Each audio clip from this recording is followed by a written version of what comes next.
Assalamualaikum warahmatullahi wabarakatuh. Alhamdulillahi rabbil alamin. Allahumma sholli ala Muhammad wa ala ali Muhammad wa ba'd. Pemirsa TVmu dimanapun Anda berada, dan jamaah pengajian pimpinan pusat Muhammadiyah yang dimuliakan oleh Allah Subhanahu wa taala.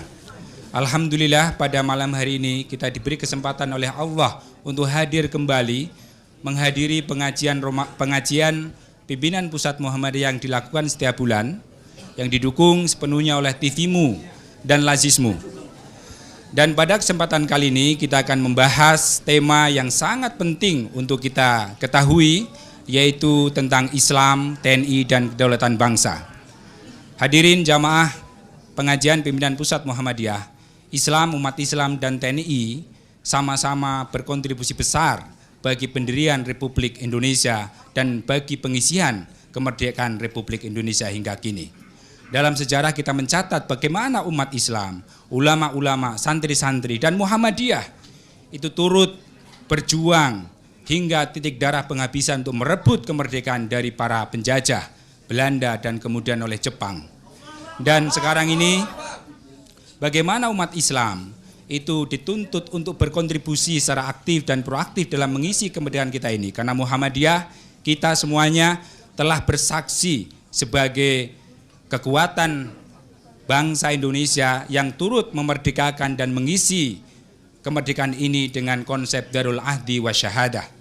Kita mengakui negara kesepakatan NKRI dan kita wajib menjadi saksi, menjadi salah satu saksi dan juga berkontribusi aktif di dalam mengisi kemerdekaan ini. Bapak Ibu hadirin pengajian pimpinan pusat Muhammadiyah dan pemirsa TVmu dimanapun Anda berada, izinkanlah saya sebagai pemandu acara untuk membacakan susunan acara pada pengajian kita kali ini. Yang pertama adalah pembukaan. Oleh karena itu marilah pengajian yang penuh barokah ini kita buka dengan membaca basmalah bersama-sama. Bismillahirrahmanirrahim. Kemudian selanjutnya pembacaan ayat-ayat suci Al-Quran yang insya Allah akan dilantunkan dan dikedungkan dengan sangat baik oleh Ustadz Hasib Sofyan dari Rumah Sakit Islam Jakarta Cempaka Putih, yang kemudian nanti akan disusul dengan sambutan muqaddimah dari ayahanda kita, Ketua Umum Pimpinan Pusat Muhammadiyah, Kiai Haji Dr. Haidar Nasir, yang alhamdulillah sudah berada di tengah-tengah kita. Kemudian nanti adalah ceramah atau tausiah dari Panglima TNI kita, Jenderal TNI Gatot Nurmantio. Kemudian setelah itu dari pengamat militer kita, Profesor Dr. Salim Said, dan juga nanti insya Allah ada Ki Bagus Hardianto Cutehari yang akan menelisik dalam perspektif antropologi dan politik bagaimana hubungan Islam dan tentara atau militer. Dan juga kita berkenan untuk mendengarkan tausiah dari Profesor Dr. Din Samsudin yang alhamdulillah pada kesempatan kali ini telah hadir bersama kita. Baiklah pemirsa TVmu dimanapun Anda berada dan hadirin hadirat jamaah pengajian pimpinan pusat Muhammadiyah yang dimuliakan oleh Allah Subhanahu wa taala. Untuk selanjutnya mari kita dengarkan lantunan ayat-ayat suci Al-Quran yang akan dikidungkan oleh Ustadz Hasib Sofyan dari Rumah Sakit Islam Jakarta Cempaka Putih.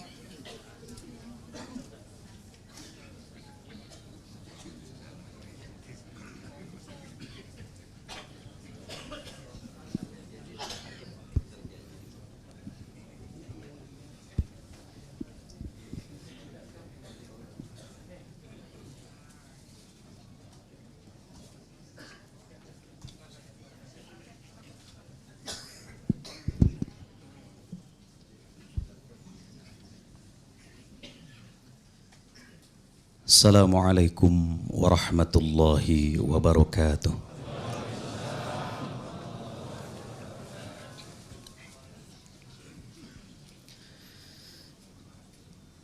A'udzu billahi minasy syaithanir rajim.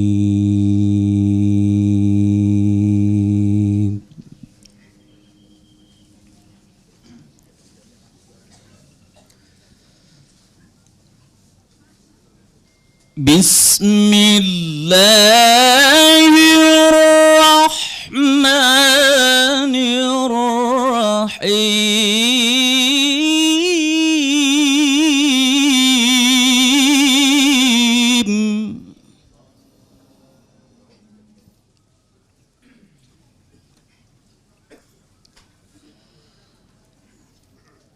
وعد الله الذين آمنوا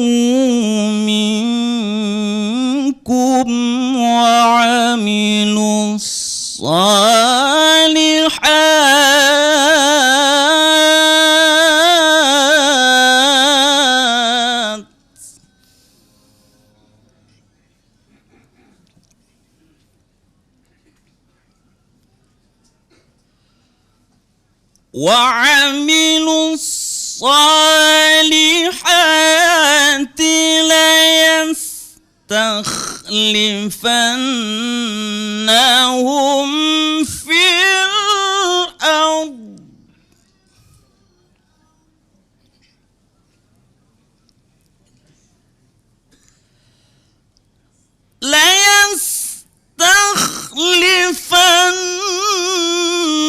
ليستخلفنهم في الأرض كما استخلف الذين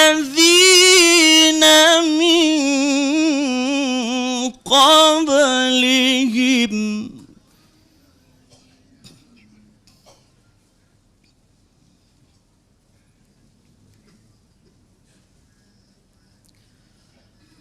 كما استخلف الذين من قبلهم وليمكنن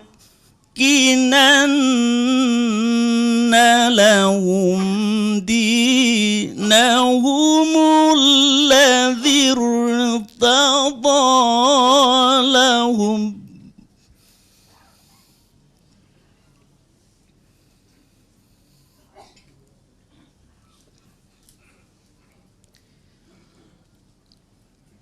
وليمكنن لهم دينهم الذي ارتضى لهم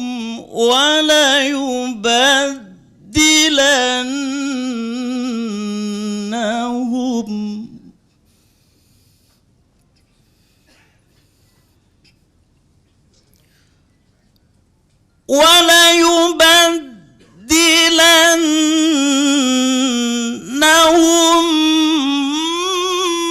من بعد خوفهم أمنا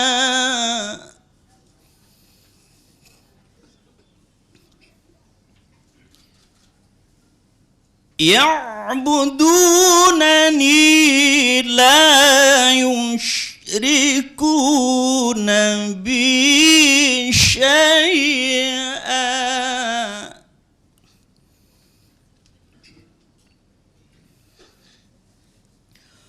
ومن كفر بعد ذلك فأولئك هم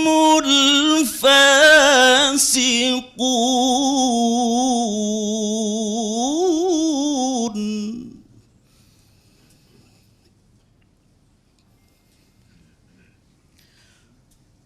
وأقيموا الصلاة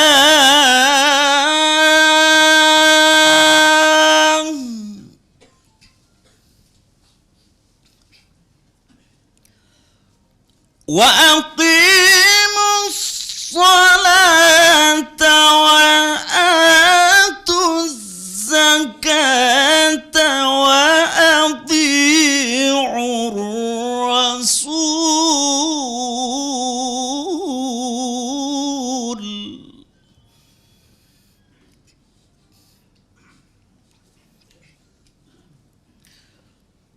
وأطيعوا الرسول لعلكم ترحمون صدق الله العظيم. Assalamualaikum warahmatullahi wabarakatuh.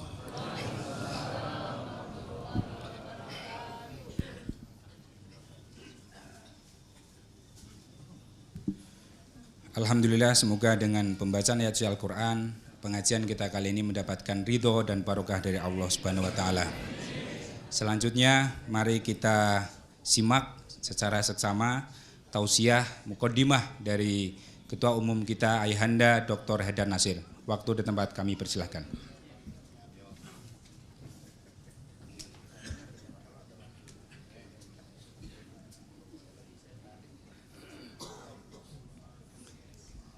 Assalamualaikum warahmatullahi wabarakatuh.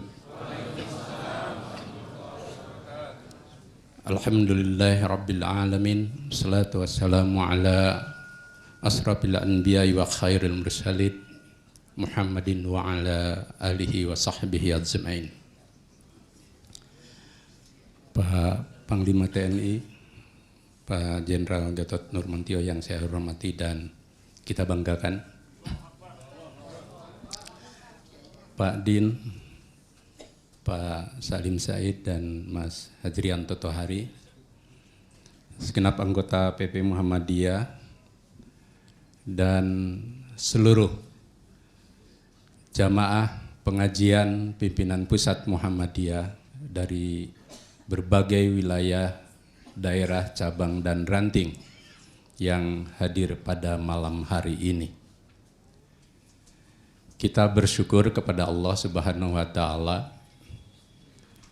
bisa menyelenggarakan pengajian yang boleh jadi ini pengajian yang paling padat pesertanya.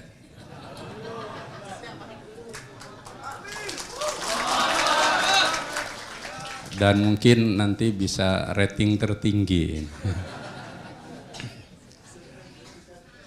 Tugas saya mengantarkan, jadi di sana itu ada pengantar. Pengantar itu ngantar dari halaman sampai pintu masuk, nah, dari pintu keluar ke halaman lagi. Jadi tidak boleh masuk ke dalam.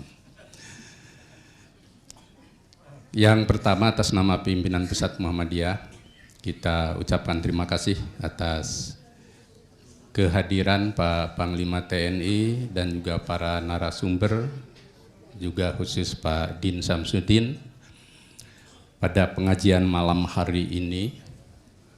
Dan secara khusus kami atas nama Muhammadiyah menyampaikan selamat hari ulang tahun TNI yang baru saja diselenggarakan pada 5 Oktober yang lalu, yang memperoleh perhatian yang begitu luar biasa. Sampai presiden kita harus jalan kaki menuju tempat acara. Artinya bahwa TNI, tentu juga termasuk di dalamnya Polri, masih menjadi dan dicintai oleh warga dan masyarakat Indonesia.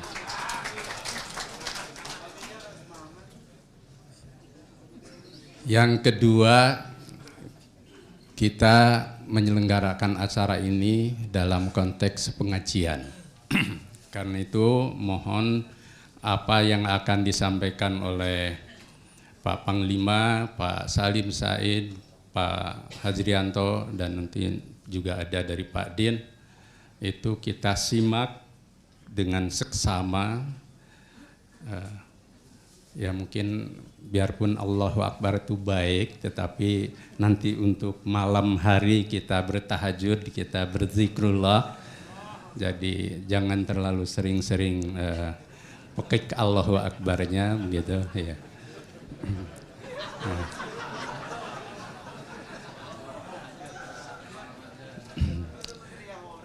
Insya Allah kita simak dan tadarruan wa khufyatan untuk zikrullah kita. Islam, TNI, dan kedaulatan bangsa itu satu napas, satu jiwa. Kedaulatan bangsa itu tidak akan lepas dari umat Islam dan TNI ketika kita membicarakannya pada malam hari ini. Tanpa TNI dan umat Islam tentu tidak akan tegak kedaulatan bangsa. dan peran umat Islam. Malah Allahu Akbar jadi ketawa toh. Nah.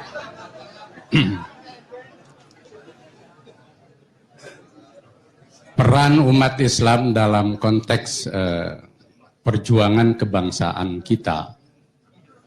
Tadi Mas Andar juga sudah memberi pengantar awal sampai pada pasca kemerdekaan dan sampai kapanpun itu insya Allah akan tetap berdiri tegak di depan. Tentu saja bahwa semuanya dalam konteks dan spirit Islam, ruhul Islam adalah ruh jihad fi sabilillah untuk tegaknya nilai-nilai kebenaran, kebaikan, dan dalam rangka mencapai baldatun thayyibatun wa rabbun ghafur. Terakhir, kita tentu ke depan pergumulan perjuangan kedaulatan itu akan lebih memasuki fase baru yang tidak sekedar fisik materi, tetapi tidak kalah pentingnya juga perjuangan intelektual dan berbagai macam pusat-pusat keunggulan yang harus kita miliki dan kita rebut. Karena bangsa yang tanpa kekuatan keunggulan dan kekuatan strategis seperti itu, dia hanya akan menjadi objek penderita dari kekuatan manapun, baik dari dalam maupun dari luar. Dalam konteks inilah, maka Muhammadiyah menggariskan bahwa perjuangan kita ke depan adalah al-jihad lil muwajjahah. Perjuangan menghadapi berbagai macam hal yang tidak kalah pentingnya dengan al-jihad lil mu'arradah. Dalam konteks inilah saya yakin bahwa malam hari ini kita dengarkan dengan seksama berbagai macam problem, tantangan yang harus dihadapi oleh umat Islam, oleh TNI, oleh seluruh komponen bangsa, bahkan oleh negeri kita tercinta dalam menghadapi berbagai macam dinamika politik, militer, dan berbagai hal di tingkat nasional sampai global. Terima kasih Pak Panglima, dan kami persilahkan dalam waktu yang seluas-luasnya bersama para narasumber untuk kita berpengajian selama 2 jam ke depan bersama TV Muhammadiyah, TV-mu. Nasrul minallah wa fathun qarib. Assalamualaikum warahmatullahi wabarakatuh.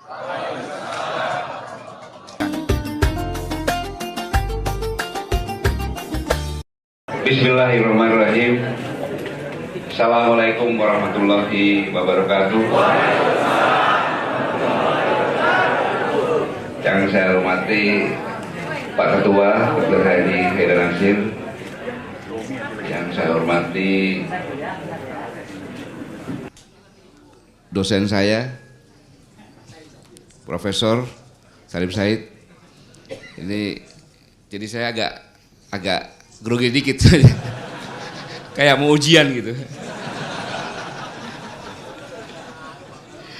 Yang saya hormati Profesor Din Samsudin, yang saya hormati Mas Haryanto.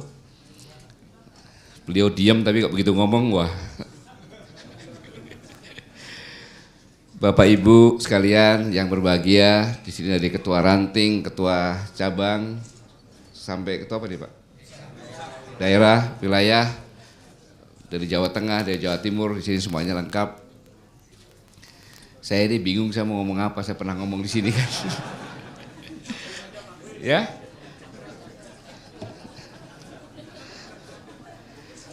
Bicara tentang Islam, TNI, dan kedaulatan bangsa.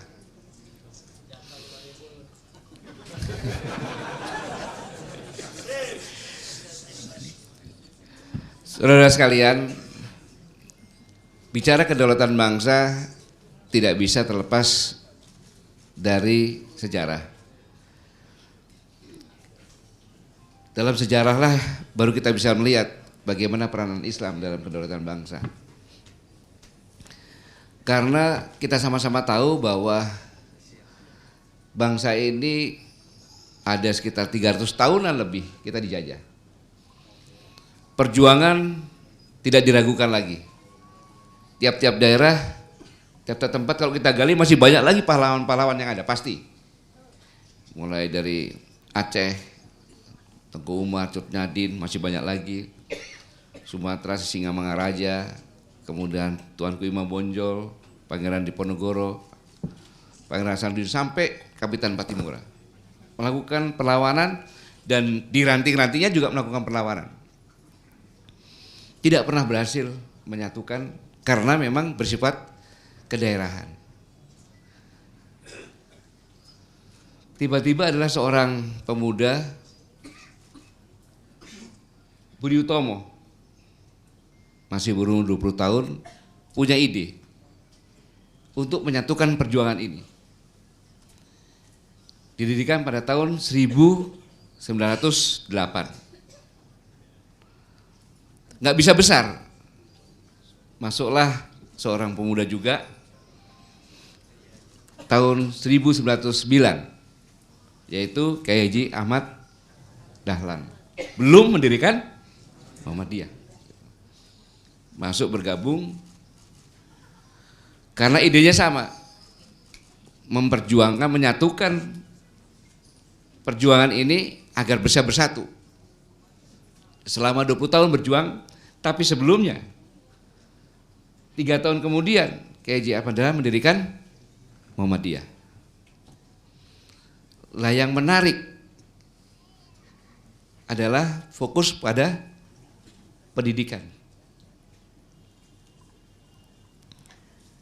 Tidak lama kemudian dalam perjuangan tersebut hanya memerlukan waktu 20 tahun. Dari 98 sampai dengan 928. 20 tahun. Mengapa begitu cepat? Karena Islam turut di situ. Islam turut di situ. Penduduk kita mayoritas Islam. Kemudian para kiai bersatu, para santri bersatu, menyatukan pada tahun 1928. Yang menarik, yang sering saya katakan, jangan takut dengan Islam Indonesia, karena beda. Orang Indonesia dengan orang negara-negara lain tentu sifatnya beda.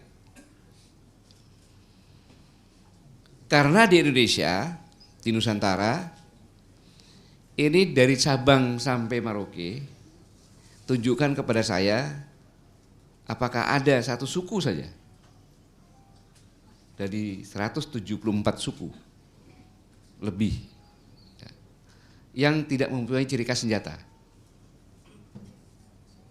Tidak ada, semuanya punya senjata.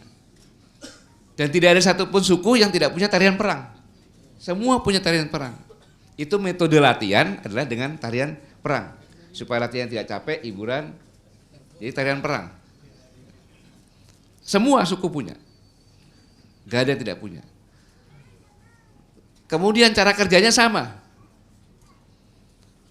Dulu di kampung saya, kalau di Jawa Tengah dulu, kalau orang tua anaknya mau menikah, itu bikin pengumuman, anak saya mau menikah. Tetangga-tetangganya sudah tahu, oh mau bikin rumah ini. Kumpul semuanya, ada yang ngambil kayu, ada yang ngambil atap, ada ibu-ibunya masak, nggak mengeluarkan uang. Tiba-tiba jadilah itu rumah. Dengan senang hati, itu namanya gotong royong. Nah, dalam konteks ini, maka setiap orang yang asli orang Indonesia pasti mengalir darah kesatria. Karena punya senjata, dilatih tarian perang, kemudian kerja samanya adalah gotong royong, saling menolong, maka dia tidak takut mati. Nggak takut mati, orang Indonesia nggak takut mati. Perjuangan ke daerah itu nggak putus-putus, tidak pernah putus. Bahkan untuk diketahui pada tahun 1500 sekian, itu sudah ada Akademi Angkatan Laut di Aceh. Salah satu lulusan dari Akademi Angkatan Laut Aceh seorang wanita, Malah Hayati. Dan dia adalah kepala intelijen kerajaan di sana, seorang wanita yang menusukkan rencongnya kepada salah satu laksamana dari Spanyol kalau nggak salah. Ya, itu. Malah Hayati. Jadi tidak melihat jenisnya, laki perempuan sama. Kalau tidak percaya, ya bapak-bapak kira-kira malam ini sebelum pulang SMS ke rumah atau telepon ke rumah, Umi tolong masakin dong, gitu. Apa sop atau apa? Kok sekarang? Iya, saya rindu sama masakannya. Datang ke sana, ini udah berumur 50 tahunan nih Pak. Ya, istrinya 50 tahun juga.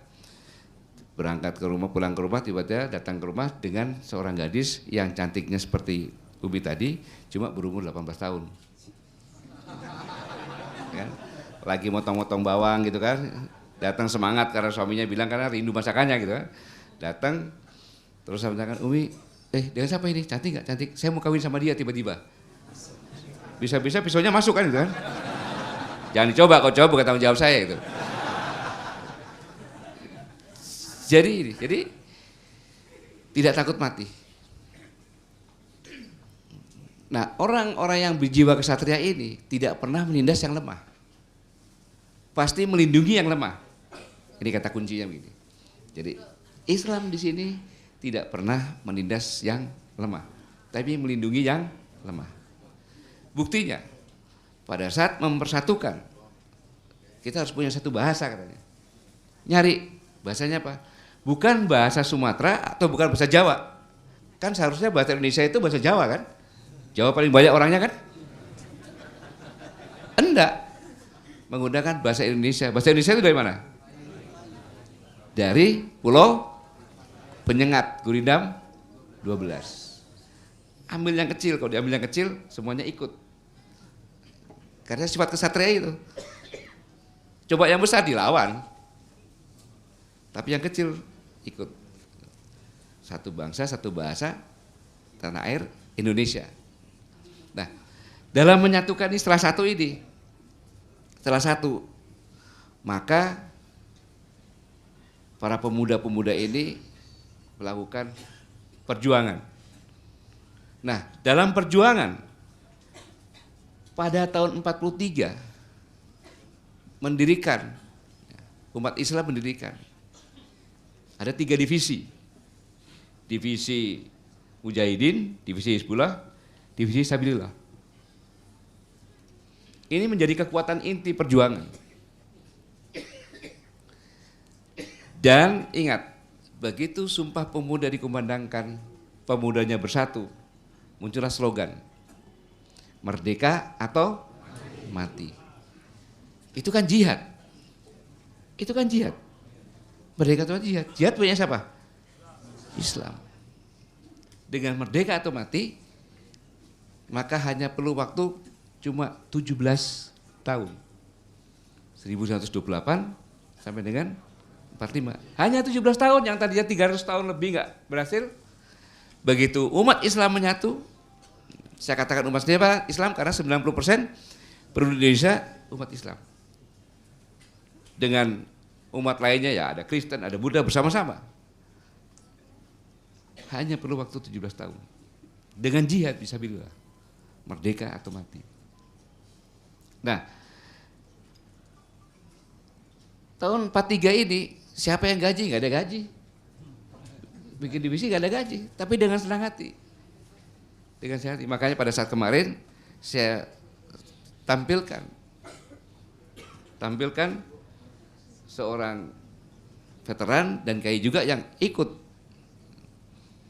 berjuang. Nah, yang berjuang adalah semua rakyat Indonesia bersatu padu semuanya. Yang wanita jadi palang merah, bagian apa?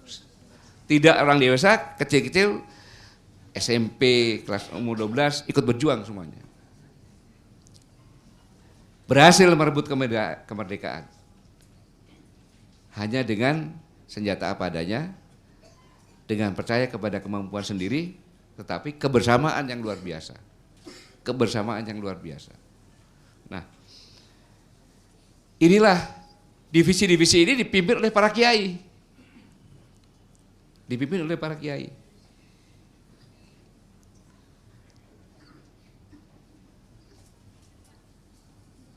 Jadi Indonesia bisa merdeka oleh umat Islam.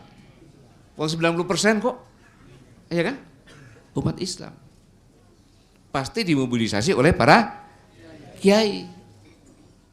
Sehingga bersatu semuanya. Jadilah negara. Di dalam negara pun setelah semuanya berhasil, belum ada tentaranya itu. Belum ada tentaranya. Begitu merdeka, sebagian kembali lagi, kiainya kembali lagi ke pesantren, ada yang ngajar lagi di sekolah-sekolah Muhammadiyah, ada yang macam-macam. Tapi ada juga yang tinggal di tempat untuk menjaga, memelihara kemerdekaan. Jadi BKR itulah benih-benih tentara. Jadi tentara asal usulnya dari umat Islam. Udah pasti tuh, dari mana lagi? Nah,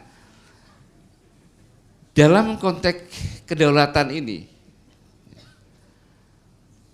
para pejuang-pejuang tersebut, para ulama-ulama tersebut berpikir bahwa kita harus memelihara kemerdekaan ini, harus membuat rambu-rambu.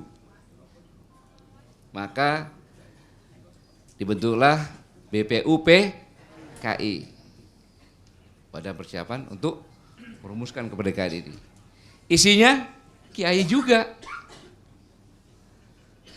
Ada Kiai Wahid Hasyim, Kiai Agus Halim, Kiai Haji Abdul Halim, Kiai Abdul Fatah, Kiai Maskur, Kiai Haji Mas Maskur, kemudian Kiai Haji A.A. Sanusi, dan komponen pemuda lainnya. Dengan kejiwaan, ingat nih, dengan kejiwaan. Dengan nuansa kejiwaan bahwa saya dulu mengalami sebagai bangsa yang dijajah sangat menyakitkan, sangat terhina. Kemudian saya berjuang mati-matian, saudara-saudara saya mengorbankan tenaga, pikiran, air mata, keringat, darah, bahkan nyawa. Saya tidak mau anak cucu saya mengalami hal seperti saya. Kira-kira benar nggak ini? Maka harus merumuskan itu. Nah, dalam merumuskan ini, pembukaan Undang-Undang Dasar 45 pun bahasanya adalah berkat rahmat Allah yang Maha Kuasa. Bahasa apa itu?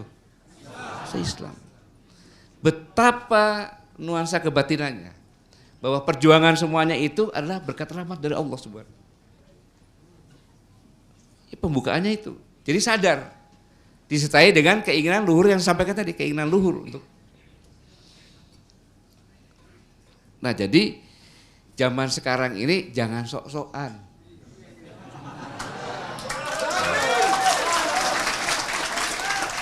Jangan sok-sokan seolah dia yang memerdekakan bangsa ini, dia yang terus semau-maunya, tidak bisa, gitu loh. Nah, kemudian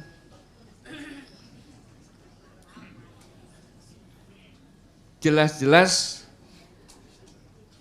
membuat suatu pagar konsensus nasional pada saat itu membuat sesuatu yang tidak akan luntur sampai kapanpun juga, yaitu Pancasila. Nah, Pancasila. Saya katakan bahwa Pancasila itu adalah hadiah umat Islam kepada Indonesia. Kita buktikannya, katakan tadi bahwa rakyat Indonesia ini adalah kesatria semuanya. Pada saat Pancasila dibuat, berubah namanya, bertambah. kesatria yang patriot. Karena di dunia ini paling nggak sampai 5 negara yang mendirikan negara dengan memperjuangkan sendiri. Kita nggak dibantu sama siapa? Tidak dibantu oleh negara manapun juga kita. Memerdekakan sendiri, mengusir penjajah sendiri. Jadi kita seorang kesatria dan bangsa patriot. Maka umat Islam menaungi umat-umat agama lain. Saya ulangi, umat Islam melindungi, menaungi agama lainnya dengan membuat ketuhanan yang Maha Esa. Jangan lagi dirubah lagi. Kita tinggal menikmati kok berubah itu kan. Mau buat apa segala, pokoknya kalau tidak ketuhanan Maha Esa, jangan coba-coba. Itu warisan. Kemudian dalam berinteraksi memahami betul di Indonesia itu nggak lihat kecil, kampung kecil, kampung besar nggak lihat. Pokoknya kalau yang kecil ditindas pasti melawan. Buktinya zaman kerajaan dulu juga sama. Waktu kerajaan Galuh, Raden Wijaya ingin seorang itu dapat ketahuan bahwa istrinya adalah punya kerajaan Galuh. Kerajaan Galuh dari Jawa Barat berangkatlah ke Jawa Timur, di jalan dicegat oleh Gajah Mada. Karena waktu itu Galuh tidak mengakui di bawah Majapahit. Gajah Mada tinggal satu aja penasaran, ngomong. Ngakui dulu, tersinggung rajanya. Padahal hanya sekelompok orang. Di tengah-tengah kerajaan, berani dia. Mati habis semuanya, gak apa-apa. Itulah orang Indonesia, kebarannya. Walaupun kecil, kalau jati dirinya tersentuh, dia nggak mikir mati. Pokoknya ngelawan dulu.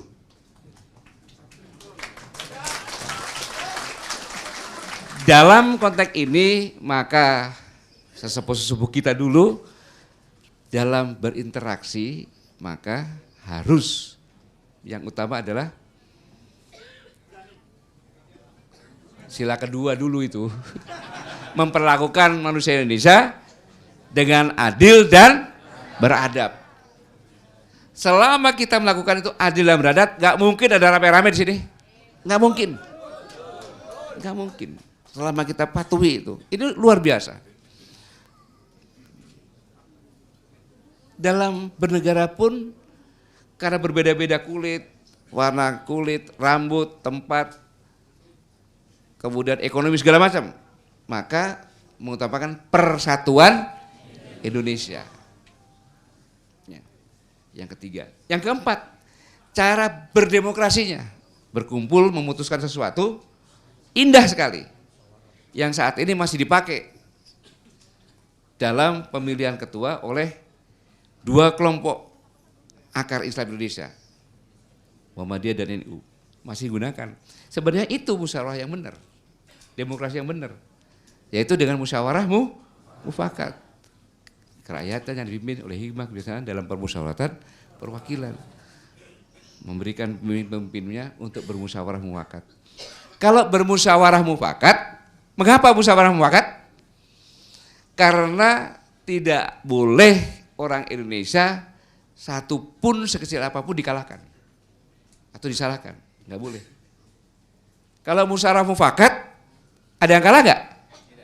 Nggak ada. Kita berempat, berlima, mau makan sate, yang satunya mau sate Senayan, satunya sate Kemayoran, satunya sop kaki kambing, kan gitu. Voting. Ya, saya nggak suka ini, tapi ya. Tapi kalau musyawarah, udahlah beginilah baiknya sekarang kita pengajian yang sekarang kita makan sate Senayan. Nanti pengajian yang akan datang sop kaki kambing. Setuju? Setuju. Ya sekarang mana duluan? Kan gitu. Gak ada yang dikalahkan. Tapi kalau voting pasti dikalahkan. Ini semua dibuat sedemikian rupa. Sebenarnya kalau diteliti, ya ini juga syariat Islam juga. Coba diteliti Pak. Nah kalau sila pertama 2, 3, 4 dilakukan dengan konsisten, maka yang menjadi tujuan tercapai, mewujudkan keadilan sosial bagi seluruh rakyat Indonesia. Dan sudah terbukti sejak lahirnya sampai dengan sekarang Pancasila bisa menjaga keutuhan negara kesatuan Republik Indonesia. Yang jaga siapa? Umat Islam. Manakala Pancasila akan diganti dengan ideologi yang tidak berketuhanan yang Maha Esa, maka bangkitlah semua umat Islam.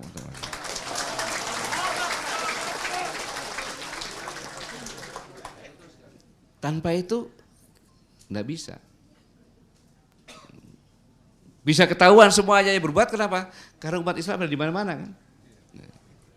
Ini yang menjaga adalah umat Islam. Makanya saya kalau kemana-mana, ke Australia, kemana saya bilang beruntunglah Anda semuanya itu punya negara tetangga yang namanya Indonesia, mayoritas beragama Islam, negara yang besar.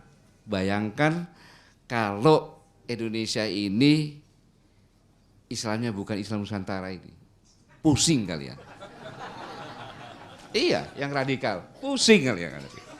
Mau diapain pusing, Singapura sikat paling kan, tapi karena Islam nggak begini nggak ada. Tapi jangan cari gara-gara, itu masalahnya. Ini yang perlu dipahami betul gitu. Jadi saya katakan, karena apa? Loh kok bisa begitu? Kami ini adalah kumpulan orang-orang kesatria dan patriot.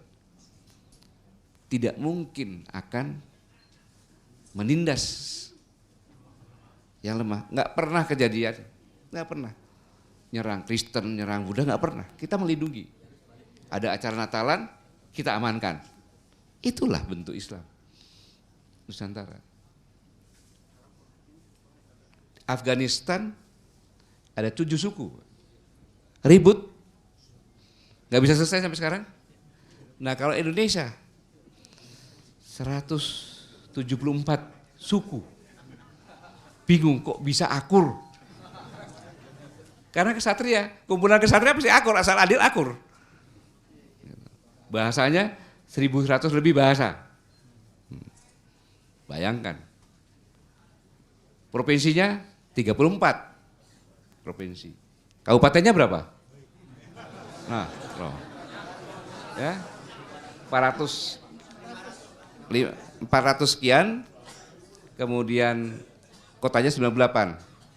Ya 468 kalau nggak salah. Dan 98 kabupaten. Bayangin. Pilkadanya 551. Iya, pemilihan gubernur 34, kemudian pemilihan bupati wali kota, pemilihan presiden dan pemilihan pemilu 551 pemilu itu. Ayo. Itu kalau nggak dijadikan tahun-tahunan tuh tiap 3 hari sekali mungkin pemilu itu. Besar sekali. Negara kepulauan terbesar. Dengan seperti itu bisa menjaga persatuan. Yugoslavia hanya karena bahasa dan agama pecah menjadi 7 negara. Hanya karena 2 saja. Sudan hanya karena agama pecah menjadi 2. Negara yang kuat pada saat itu saingannya Amerika, Uni Soviet. Hanya karena ekonomi, bahasa, agama pecah menjadi 15 negara. Nah Indonesia mau pecah jadi 174. Karena Pancasila, ya jaga sama umat Islam. Saya sering dikatakan, oh Panglima kok selalu dekat-dekat dengan umat Islam. Sejarahnya memang begitu, saya bilang gitu TNI. Ya kan? Saya bilang, tanyalah sama pastor, tanyalah sama pendeta, tokoh-tokoh agama. Saya ini Panglima TNI. Di umat Islam saya dekat, di umat Kristen saya juga dekat. Karena anak buah saya dia beragama Kristen. Di umat Hindu pun saya harus dekat, saya harus belajar juga. Karena memimpin nggak bisa semau-maunya kan. Karena saya seorang Muslim, mayoritas. Maka saya harus mengetahui dengan pasti dan benar kaidah-kaidah agama anak buah saya. sehingga saya bisa menghormati. Contohnya ada liburan, nyepi, saya memberikan kesempatan untuk libur karena saya mayoritas, saya yang kuat. Saya harus melindungi yang kecil, itu yang diajari oleh para kiai. Nah, inilah sebenarnya yang harus benar-benar kita pahami bersama. Bagaimana dengan TNI? Panglima TNI yang pertama, Pak Dirman, dia adalah Ketua Hizbul Waton, yang artinya dari Cilacap tadi ya kan? Sekolah di Petah, Bogor. Makanya kemarin cuplikan-cuplikannya diperlihatkan bagaimana dalam perang gerilya menggunakan teknologi juga. Teknologi dengan budaya, menyampaikan wejangan-wejangan, menumbuhkan jiwa nasionalisme masyarakat dengan wayang jamblung. Wayang nggak pakai wayang, tapi orang aja ngomong, gamelannya pakai gamelan nong gitu. Jadi cerita-cerita ini kan nggak ketahuan seolah hiburan, padahal kata-katanya itu membangunkan semangat atau memberikan informasi. Wah, tiba-tiba wayang menyatakan bahwa kenapa sekarang matahari terbalik, matahari srengenge kuali, gitu kan. Oh, itu padahal musuhnya itu datang dari arah sana, gitu. Harusnya kan matahari timbulnya dari timur ke barat kan, tapi matahari kuali, tandanya opo kui kan, gitu kan. Nah, caranya gitu. Itu informasi kepada anak buahnya Pak Dirman bahwa musuh ada di barat, bergerak mau ke timur. Tapi kalau dikasih tahu, kalau bengkok-bengkok kasih tahu kan ketahuan. Ono lodo sana kan bisa ketahuan kalau ada mata-matanya. Nah, menggunakan itu. Kemudian Pak Dirman juga menggunakan orang-orang yang sama persis. Nah, karena memang beliau itu seorang kiai juga, guru agama juga. Pak Dirman itu seorang guru juga. Seorang Muhammadiyah guru juga. Kejadian-kejadian yang diperlihatkan kemarin itu benar. Pada saat dikepung, enggak usah khawatir, kita zikir saja. Ya nggak tahu kenapa tiba-tiba Belandanya lihat itu bukan Sudirman. Kan gitu. Malah anak buahnya yang ngasih tahu, yang Daud Bayar ditembak. Kan gitu. Nah, ada satu inti cerita yang disampaikan, ada tergelitik. Pak Supardjodjam tergelitik nanya, Pak Yai, selama ini kok kita lolos-lolos terus, pasti punya jimat. Maka dikasih tahu jimatnya kan. Kalau itu bisa dilaksanakan, Anda pun bisa punya jimat seperti itu. Bersuci terus, kalau putus wudhu, sholat tepat waktu, semua yang dilakukan dengan tulus ikhlas, hanya untuk bangsa dan negara dan masyarakat. Itu yang dilakukan Pak Dirman. Nah, itulah yang diwariskan. Nah, sekarang ini setelah kita merdeka sekarang ini, kita mengalami sesuatu yang dikatakan Pak Hira tadi, perkembangan ilmu pengetahuan dan teknologi. Zaman globalisasi dengan informasi. Sehingga seolah-olah negara ini tanpa batas. Seolah negara tanpa batas. Iya kan? Kita mau kemana-mana bisa, kejadian di mana-mana, sekarang pun kita bisa mengetahui. Seolah tanpa batas. Tapi jangan terpengaruh bahwa kedaulatan itu tidak ada. Justru dalam konteks sekarang ini, yang saya ingatkan, bahwa Bung Karno pernah mengingatkan, suatu saat nanti negara-negara di dunia akan iri melihat Indonesia. Pak Jokowi juga mengingatkan kaya akan sumber daya alam justru bisa menjadi petaka. Karena Bung Karno sudah melihat bahwa negara kita itu sangat amat kaya. Sangat amat kaya. Bayangkan, di Khatulistiwa itu kita punya vegetasi sepanjang tahun. Di Eropa ada musim salju. Di sini nggak ada. Kalau musim salju kan tumbuhan tidur. pohon akasia saja kalau di Indonesia 6 tahun bisa dipanen. Di Eropa harus 12 tahun. Kualitasnya bagus di Indonesia. Indonesia adalah negara sumber daya alam, sumber pangan, sumber energi, sumber air. Saudara-saudara, tahun 2020 diperkirakan ada 60 juta orang mengungsi karena penggurunan di sekitar Ethiopia sana. 60 juta. Sudah tidak ada air, mau apa lagi? Nah,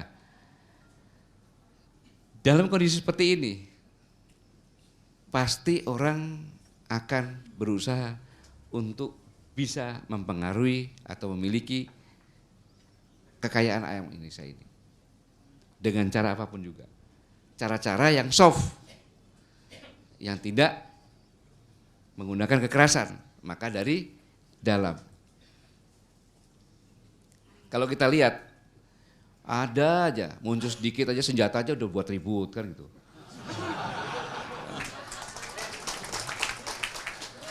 Diadu seolah-olah TNI dengan Polri ini ribut. Saya sama Pak Tito, kok bisa begini Pak Tito ya? Udah biarin aja deh, dia lagi seneng main seperti itu. Gitu. Kemudian apa aja dia ribut. Jadi memang kita akan dibuat diadu-adu, diacak-acak ini supaya kita tidak berkonsentrasi pada pembangunan. Macam-macam aja. Ini adalah bentuk yang saya sering katakan proksi. Sekarang presidennya bingung. Iya, presiden bingung. Begitu jadi presiden, bingung. Banyak sekali peraturan. Banyak sekali peraturan. Begitu Menteri Dalam Negeri untuk mempapras peraturan, ada 3.000 peraturan di Prapas. MK bilang nggak boleh. Bingung. Karena peraturan kan, aturan nggak bisa dibeli sekarang. Saya ceramah di UI. Saya tanyakan, kalau suatu saat kamu punya negaranya di luar ekuator, kemudian dalam kondisi kritis, penduduknya bakal kelaparan, melihat Indonesia apa yang dilakukan? Mahasiswa ini cerdik. Wah saya beli undang-undang Pak, loh, gimana caranya? Gimana? Ini mahasiswa nih, mahasiswa UI. Gimana caranya? Loh Pak, sekarang kan sistem voting. Ya kan? Kita undang-undang bisa kita beli. Nah kalau ini terjadi gimana ceritanya? Mahasiswa yang bilang seperti itu. Akhirnya bingung sekarang ini. Ini Pak Jokowi ngomong sama saya. Udah coba dikurangi sama MK nggak boleh. Judicial review nggak boleh. Nah inilah yang seharusnya kita ini bersama-sama sadar bahwa kita adalah tinggal di suatu negara yang sangat kaya sekali, sedangkan orang lain akan kekurangan. Di Arab Spring sana, Irak, Syria, Libya, sampai dengan Ukraina, ribut semuanya. Apa yang diributin? Minyak. Semua yang ribut-ribut itu bohong, alasannya apa, itu cuma bohong saja. Ujung-ujungnya minyak. ISIS bohong, yang dicari minyak. Gitu. Nah kalau minyak habis,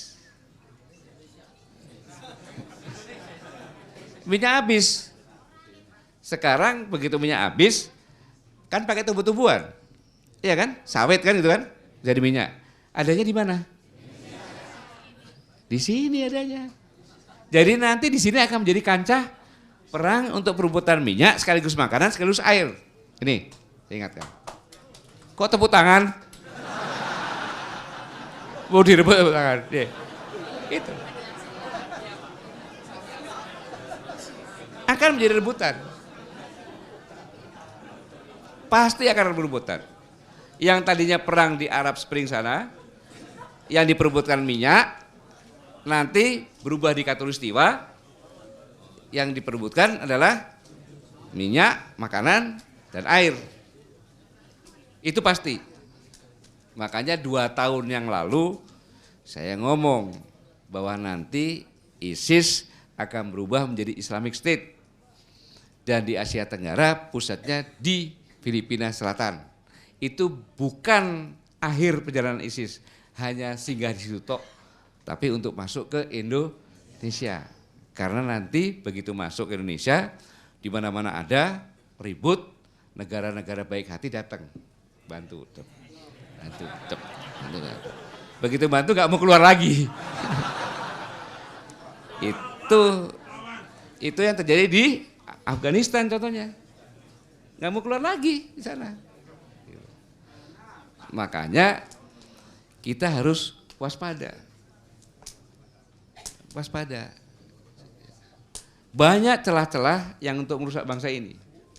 Banyak celah-celah. Tetapi selama umat Islam bersatu, tidak akan.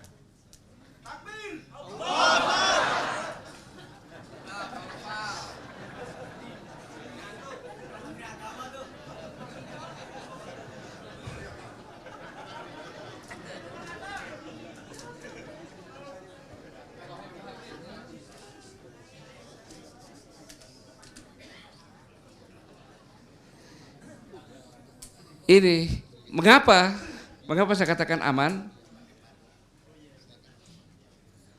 Karena mencintai negara adalah sebagian dari iman. Lu jelas rumusannya jelas kok. Mau apa lagi? Jadi TNI sadar betul bahwa dulu yang jadi TNI adalah masyarakat pejuang yang merebut kemerdekaan. Setelah merdeka ada yang pulang masing-masing, tetapi ada juga yang tinggal untuk menjaga kemerdekaan, Badan Keamanan Rakyat. Nah kemudian itulah yang menjadi BKR, jadi TNI sampai sekarang. Jadi tidak bisa dipisahkan antara TNI dengan umat Islam. Jadi nggak perlu kita bahas lagi Islam, TNI dan kedaulatan. Loh iya kan, jelas. Tetapi yang lebih detail lagi, nanti ini kan saya hanya ujian saja di hadapan dosen saya. Nah, nanti dosen saya yang mengoreksi, menambahi lebih panjang lagi gitu. Tetapi saya pulang dulu supaya saya nggak malu nanti kalau dikoreksi sama beliau. Ya, gimana Prof? Setuju Prof ya?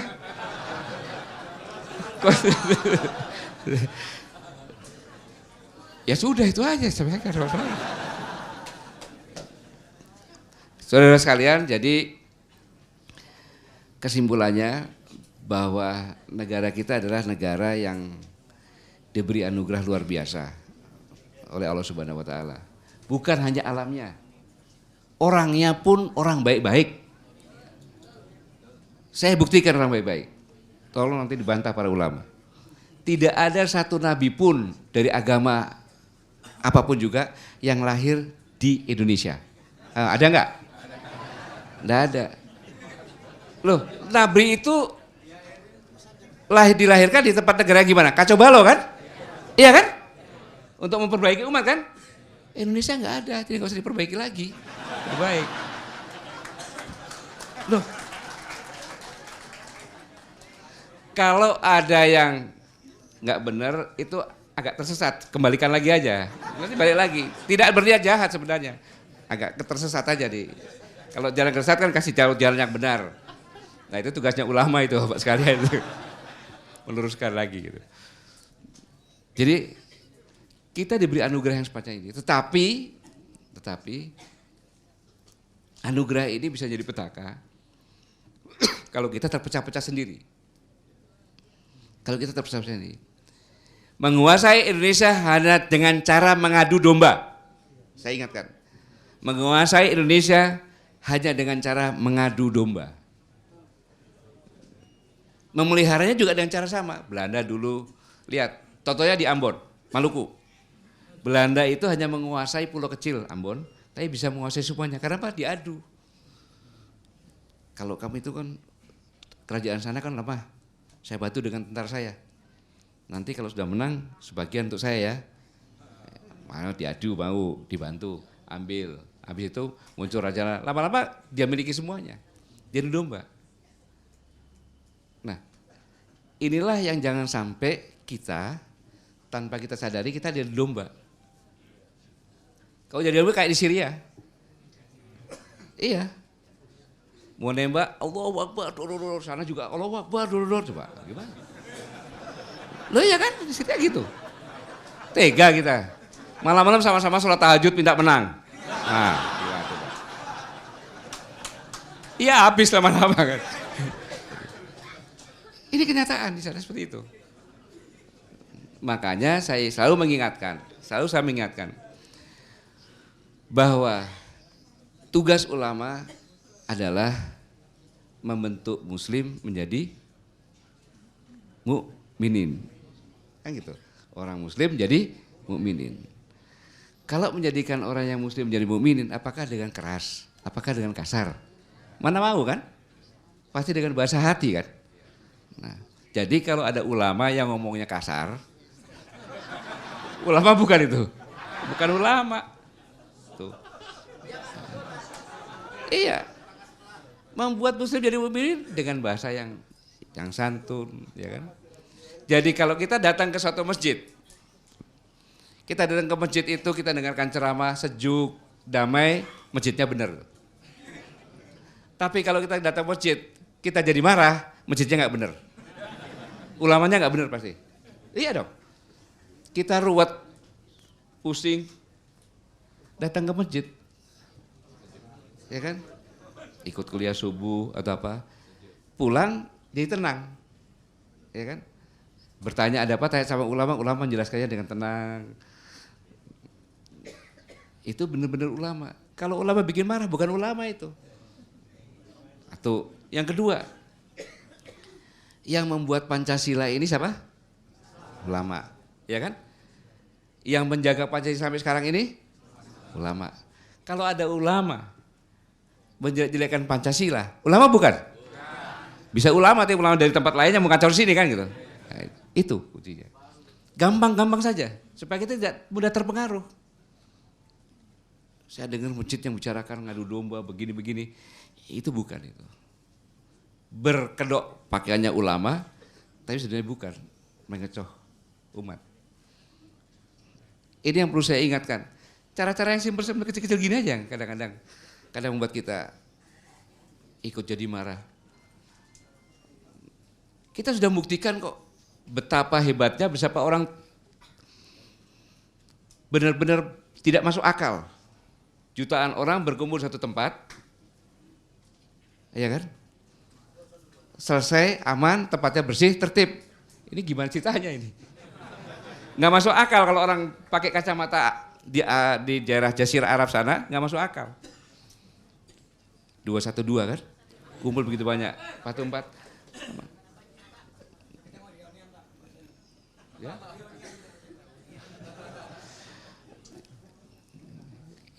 Kadang-kadang reunian itu hanya dipakai saja, gitu lah, dipakai orang gitu. Jadi inilah yang saya katakan bahwa TNI sama Islam dalam menjaga kedaulatan itu tidak pernah lepas. Pada saat TNI baru lahir 5 Oktober, belum sampai 1 bulan, masih bayi, tiba-tiba sekutu menyerang kan gitu. Larinya kemana? Pak Dirman lapor ke Pak Presiden, Presiden tolong Pak ngomong sama Pak Kiai, kan gitu. Muncullah fatwa jihad. Begitu fatwa jihad, nggak ada yang takut semuanya. Mau pakai meriam apa emang gue pikirin, nih bilang. Serang terus, akhirnya kalah juga. Peristiwa 10 November. Itulah kekuatan. Nah, inilah yang harusnya sama-sama kita jaga, kita sadari bahwa negara kita ini sedang diintip untuk dipecah-pecah, kalau udah dipecah-pecah dirampok hartanya. Jangan mau dipecah-pecah. Kita harus bersatu benar dengan kepala dingin. Kalau ada apa-apa kan nanya aja yang duduk depan-depan ini. Ya kan tanya sama beliau, Pak gimana ini? Beliau jelaskan seperti ini. Jadi jangan nanya pada hatinya sendiri-sendiri. Saya pikir ini aja Pak ya. Ntar saya dimarahi profesor saya lagi panjang. Pak Gatot jangan panjang-panjang sih saya gitu.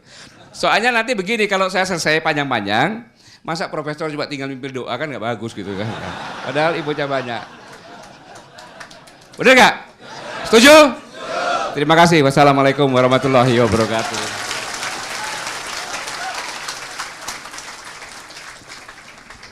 Terima kasih kepada Jenderal Kiai Haji Gatot Nurmantio. Al-Ustad dan kama qalahu.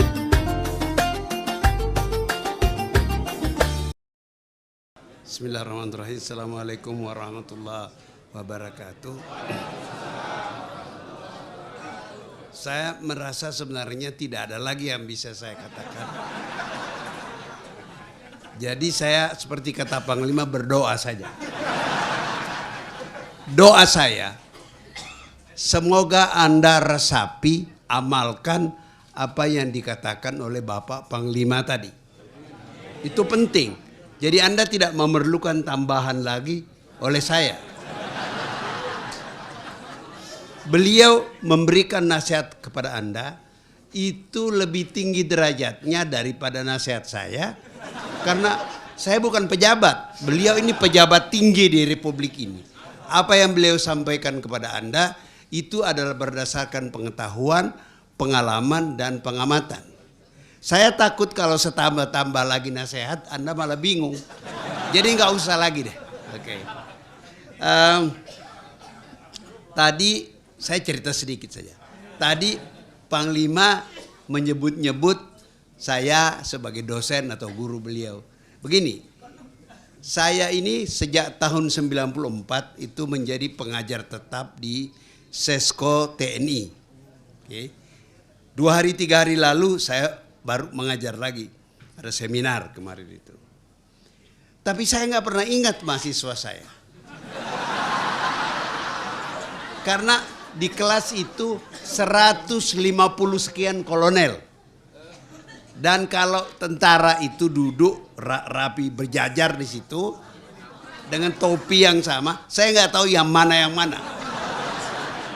Jadi ketika Panglima cerita bahwa saya pernah menjadi guru beliau, saya bertanya di mana? Saya nggak ingat. Saya tiba-tiba teringat sekian tahun lalu Henry Kissinger pernah mengatakan, tahu nama Henry Kissinger kan? Dia pernah mengatakan, saya nggak pernah ingat tuh mahasiswa saya. Saya pikir sombong amat. Sekarang saya nggak pernah ingat juga di Unhan. Di PTIK, saya ini kan guru besar Universitas Pertahanan Indonesia, guru besar di PTIK, murid saya polisi. Kalau ketemu di jalan dia kasih hormat, saya tanya, di mana ya kita ketemu? Loh Pak, saya kan murid Bapak. Ya di mana? Murid saya itu banyak sekali. Itu satu hal.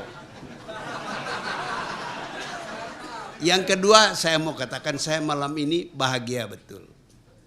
Apa yang dikatakan Bapak Panglima itu tidak hanya sedikit dari yang saya sampaikan di kelas. Tapi karena beliau pernah mengikuti kuliah saya merasa ikut berbahagia bahwa ada orang yang pernah jadi atau mengaku murid saya menjadi Panglima. Jadi kemarin Pak di Sesko itu saya berdoa kepada mahasiswa saya 140 sekian kolonel, darat, laut, udara. Pokoknya paling sedikit ada di antara kalian jadi Panglima. Jadi kalau nanti kita ketemu, you sebut ini dulu guru saya.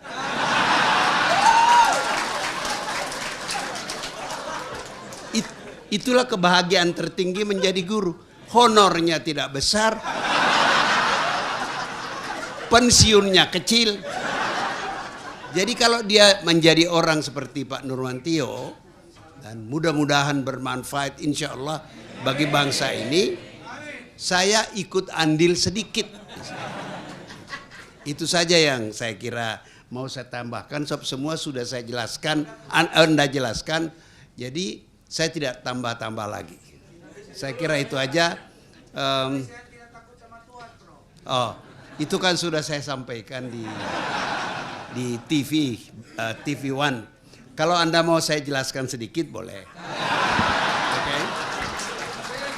Begini, itu cerita bermula ketika mahasiswa saya tanya, Korea Selatan itu Pak Chung Hee itu berkuasa tidak jauh beda dengan Pak Harto berkuasa. Dia kan jenderal, Pak Harto juga jenderal.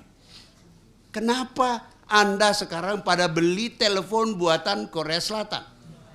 Anda pada beli kulkas ibu-ibu, microwave buatan Korea Selatan.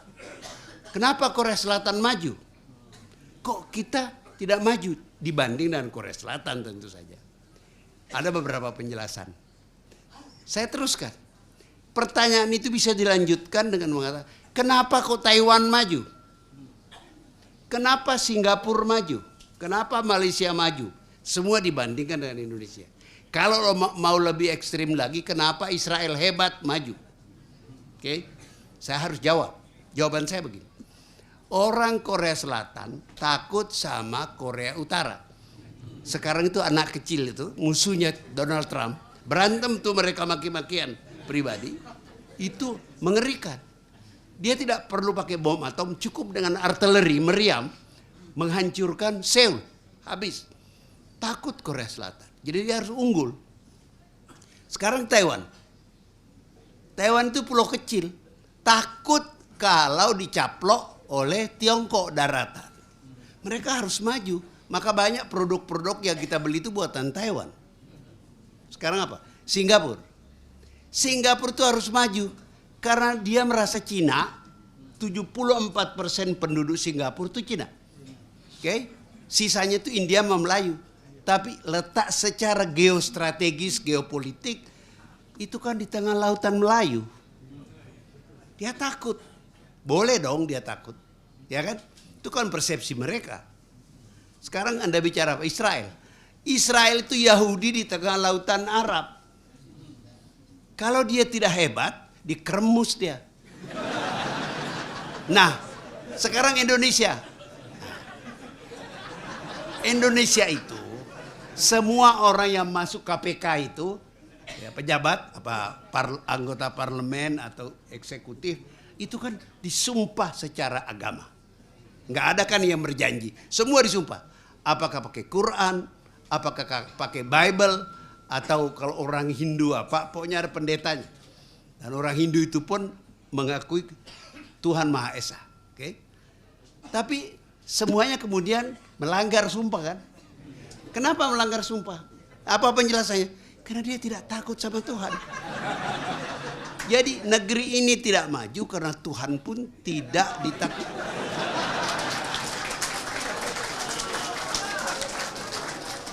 Tantangan kita adalah bagaimana membuat negeri ini supaya Tuhan ditakuti. Kalau kita tidak mengatur dengan benar, jangan KPK. Tuhan aja nggak ditakuti kok. Kira-kira seperti itu. Jadi itu aja kira-kira sebaik. Saya sebenarnya mau cerita panjang. Sebab ini yang kita bicarakan ini bagian dari kuliah yang saya berikan kepada mahasiswa saya. Tapi kalau saya ulangi nanti berlebih-lebihan. Poin penting saja saya kutip di bagian dari kuliah saya. Penting, kecil sekali. Orang tidak menyadari, mahasiswa saya paling tidak saya tanya, nggak menyadari, kapan sih mulai ada konsep Indonesia? Kita semua taken for granted, kita bangsa Indonesia. Kapan mulai itu Indonesia? Setiap saya memulai kuliah di depan para kolonel, mungkin zaman Pak Nurmantio juga, saya udah lupa apa saya nanya. Dan jawabannya itu aneh-aneh, misalnya, oh Indonesia ada dari zaman Majapahit, zaman Mataram, Sriwijaya.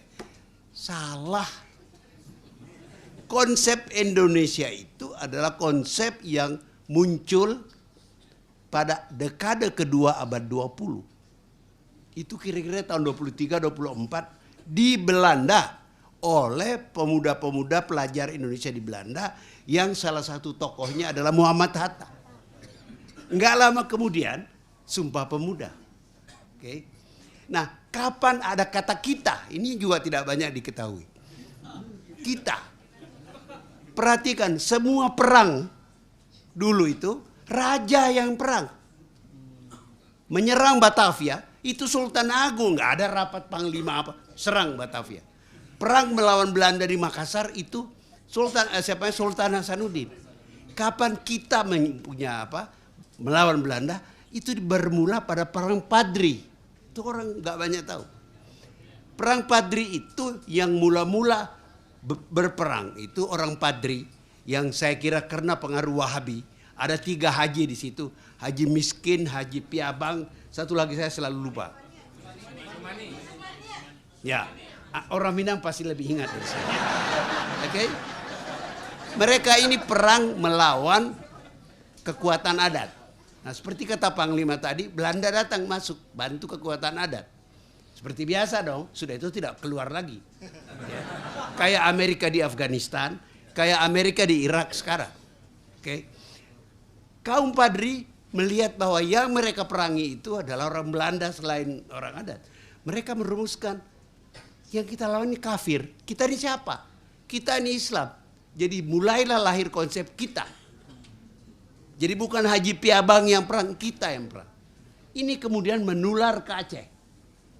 Jaraknya tahunnya kan nggak jauh. Menular ke Diponegoro. Diponegoro itu kalau Anda pelajari mau membuat negara Islam.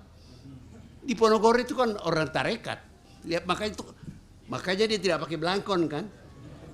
Kan itu pakaian orang-orang tarekat. Nah, sejak itu ada kata kita, tapi kita itu baru Islam. Karena itu gerakan massal pertama di Indonesia namanya apa? Sarekat Islam. Karena nggak ada konsep Indonesia.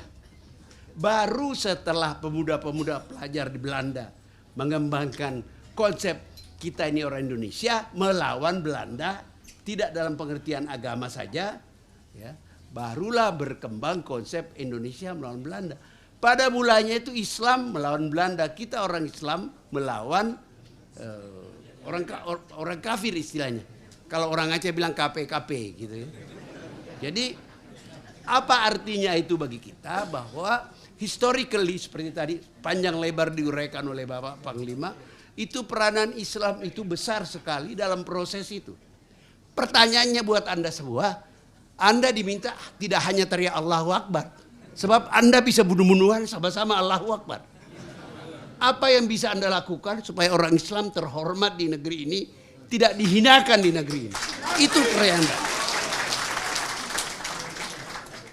Tahun 50-an, ya, setelah Pak Dirman, ketika kita baru merdeka, ketika kita perang kemerdekaan, tahu nggak pemimpin tentara kita yang dilatih Jepang itu orang Islam semua. Apa kalian pernah tahu ada komandan batalion yang tidak pernah pakai celana panjang, pakai jubah terus? Nggak tahu kan? Namanya Kiai Syamun di Banten. Tapi kiai-kiai ini itu kemudian karena orang Islam tidak punya tradisi bekerja pada pemerintah, tidak ada budaya bekerja pada pemerintah. Saya selalu ingat cerita Kiai Yusuf Hasim. Setelah penyerahan kedaulatan, orang-orang bekas Sabilillah, Hizbullah berhenti. Nggak ada budaya mereka bertahan menjadi pegawai pemerintah. Tentara itu kan dipekerjakan oleh pemerintah. Beberapa orang bertahan, seperti Pak Dirman, bapaknya Mbak Sofi, itu bertahan. Ada beberapa Kiai Mukhlas Rawi itu bertahan. Tapi kebanyakan keluar. Jadi yang menguasai tentara kita kebanyakan bukan lagi orang santri. Jadi kalau Anda ingin budaya itu bertahan, kirimlah anak-anakmu ke akademi militer.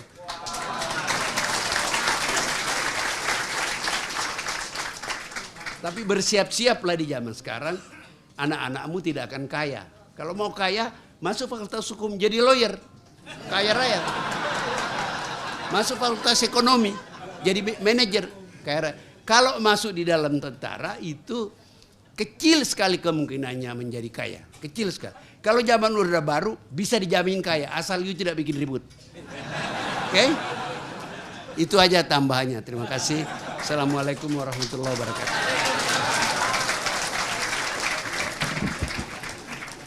Terima kasih kepada Guru Besar Profesor Dr. Salim Said.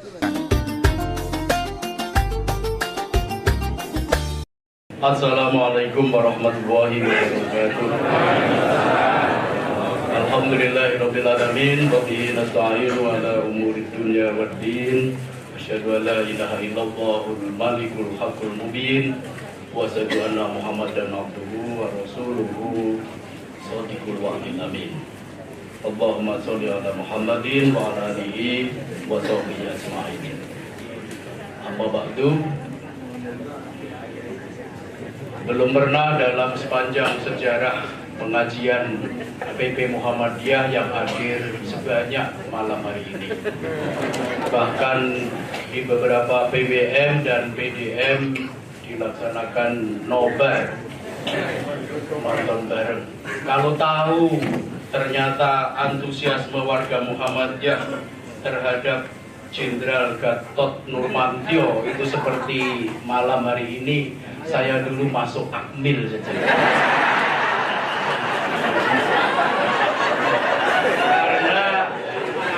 Sejak pengajian ini ada, Ketua Umum PP Muhammadiyah pun kalau ceramah di tempat ini tidak pernah mendapatkan sambutan antusiasme.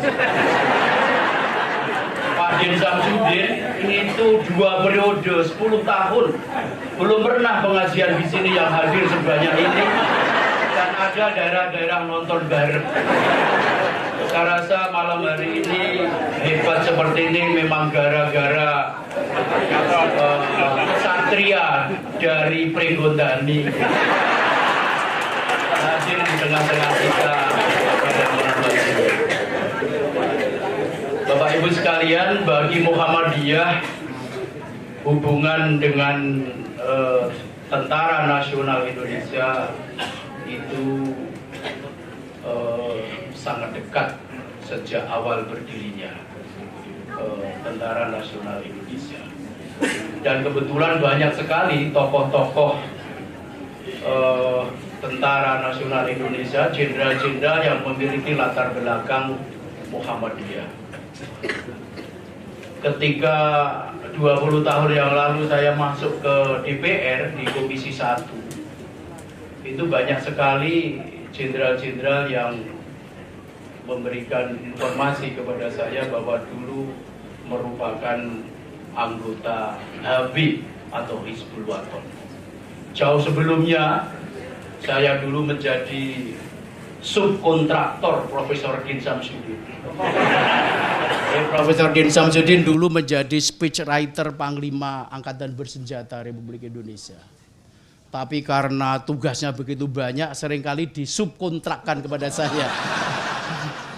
Dan biasanya yang saya buat jauh lebih baik dari yang dibuat beliau. Di situ saya banyak sekali berkenalan dengan jenderal-jenderal yang kemudian menceritakan bahwa beliau-beliau itu dulu Hizbul Wathan. Memang sejarahnya dulu banyak sekali alumni Hizbul Wathan yang menjadi Tentara Nasional Indonesia. Tadi disebutkan Letnan Jenderal Sudirman, bapaknya Pak Basofi Sudirman. Kita dulu di Muhammadiyah juga mempunyai Pak Yunus Anis, itu juga tentara. Ada Pak Projo Kusumo. Dan last but not least tentu saja adalah Panglima Besar Jenderal Sudirman, yang merupakan Bapak TNI, yang umurnya belum 30 tahun, beliau itu menjadi Panglima TNI. Karena beliau itu lahir tahun 1916, tahun 1950 sudah meninggal.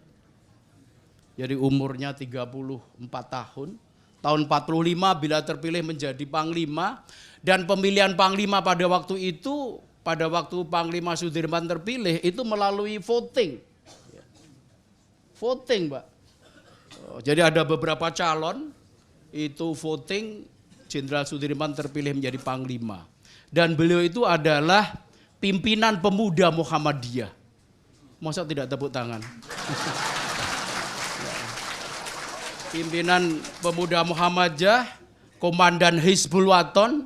Walhasil sebetulnya dalam tubuh TNI itu mengalir darah Muhammadiyah. Dan saya rasa juga sebaliknya, dalam tubuh Muhammadiyah itu mengalir darah TNI.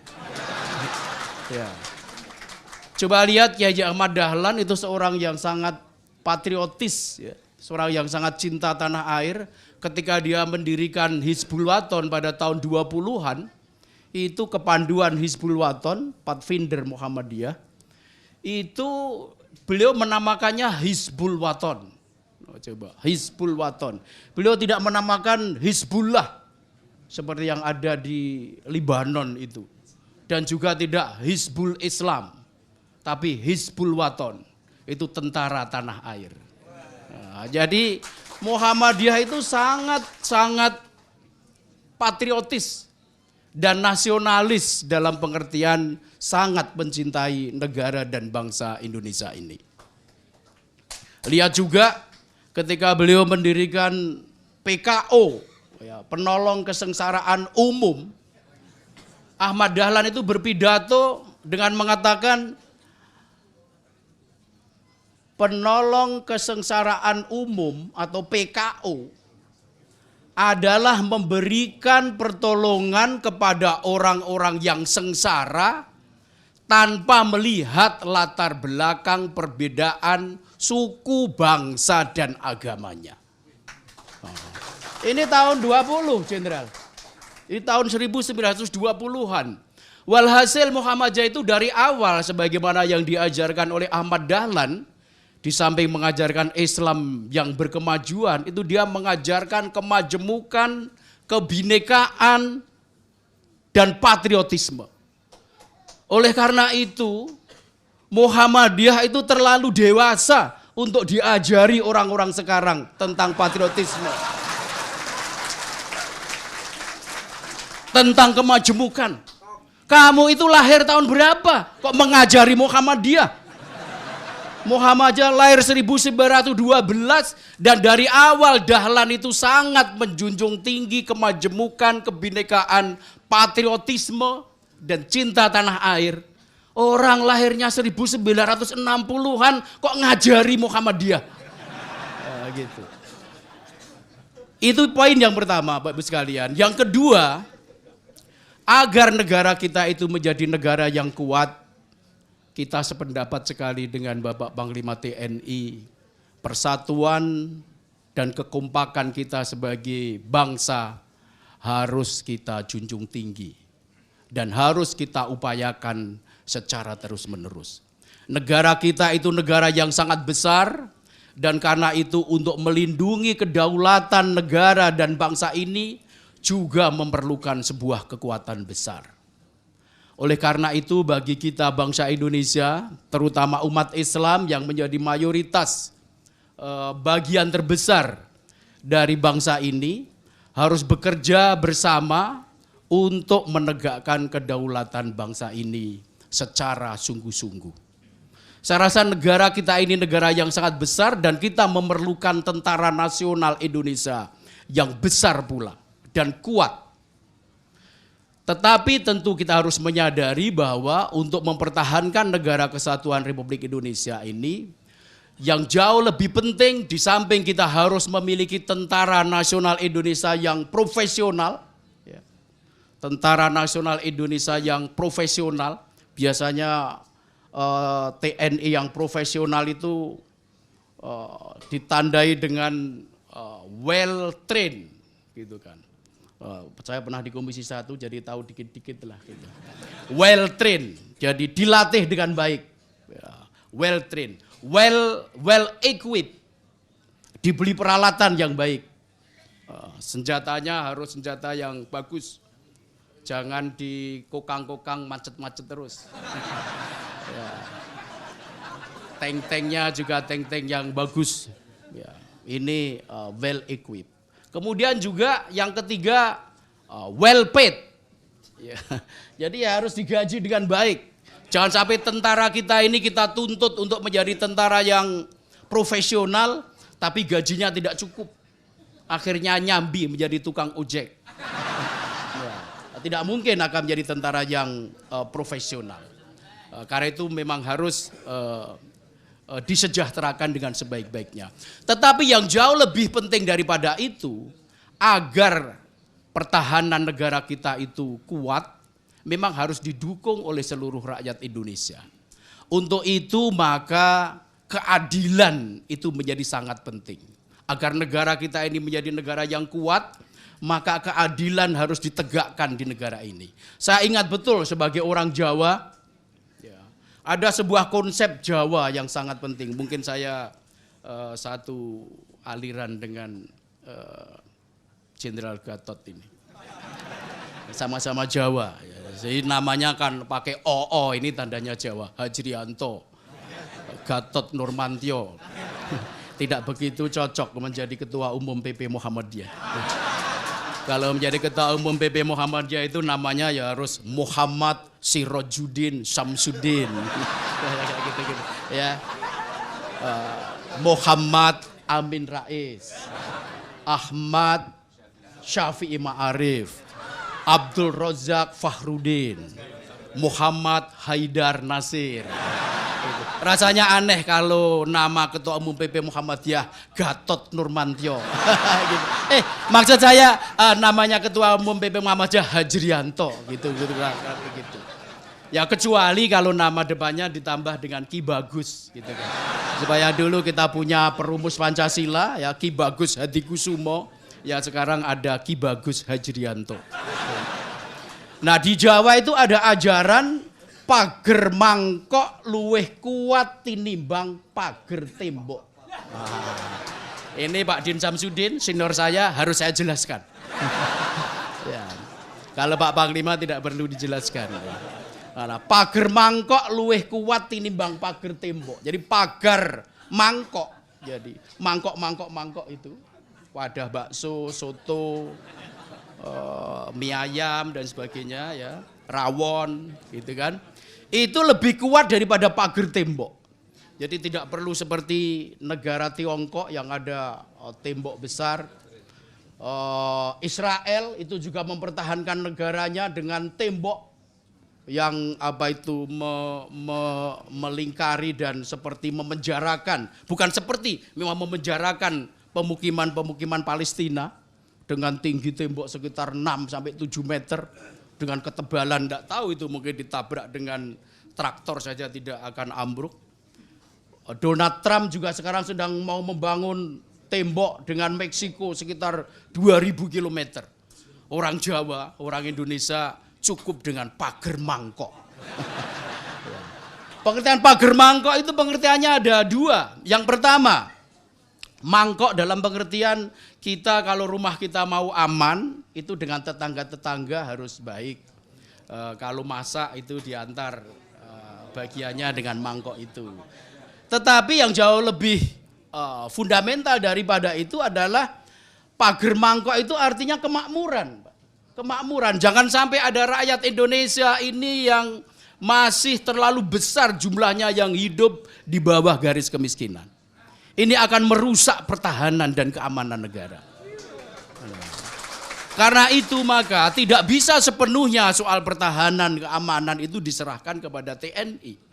Tetapi pemerintah ini mempunyai kewajiban untuk mewujudkan kemakmuran, keadilan sehingga menjadi pager mangkok bagi bangsa ini. Angka kesenjangan yang sangat tinggi, bahkan 0,41%, di beberapa provinsi itu ada yang 0,43, 0,47, enggak pakai persen ya. Itu menunjukkan angka-angka kesenjangan yang sangat tinggi ya, itu sangat berbahaya. Itu poin yang kedua yang ingin saya sampaikan. Untuk mempertahankan dan menegakkan kedaulatan bangsa, kita harus dapat mewujudkan kesejahteraan sebagaimana yang diamanatkan oleh pembukaan Undang-Undang Dasar 1945, yaitu memajukan kesejahteraan umum. Yang ketiga, Bapak Ibu sekalian, yang terakhir bagi saya, memang masih diperlukan langkah selanjutnya untuk dilakukannya reformasi di bidang pertahanan dan keamanan. Terus terang saja, kita melakukan reformasi di bidang pertahanan dan keamanan itu dalam bentuk atau dalam wujud pembentukan peraturan perundang-undangan itu berhenti pada tahun 2004. Setelah tahun 2004 itu tidak ada lagi undang-undang baru yang berkenaan dengan pertahanan dan keamanan. Jadi kita baru memiliki 3 undang-undang, yaitu Undang-Undang Pertahanan, Undang-Undang Pertahanan Nasional, Undang-Undang apa nama persisnya, Undang-Undang Pertahanan tahun 2000, kemudian undang-undang tentang kepolisian, dan yang ketiga adalah undang-undang tentang TNI, Undang-Undang nomor 34 tahun 2004. Setelah tahun 2004 itu, belum pernah pemerintah dan DPR itu menghasilkan undang-undang baru untuk menata kehidupan di bidang pertahanan dan keamanan. Ada banyak undang-undang yang harus dibuat, misalnya undang-undang tentang komponen cadangan. Karena tidak mungkin kita memiliki militer dalam jumlah, dalam ukuran atau size yang terlalu besar. Karena itu akan memakan, memerlukan anggaran yang sangat besar. Karena itu harus postur TNI juga tidak bisa terlalu besar. Karena itu diperlukan komponen cadangan. Undang-undang tentang komponen cadangan sampai hari ini belum pernah dibuat. Kemudian yang kedua, undang-undang tentang perbantuan. TNI itu memiliki tugas pokok perang dan selain perang, kira-kira gitulah. Operasi perang dan selain perang. Selain perang itu ada 14, 13 atau 14 itu.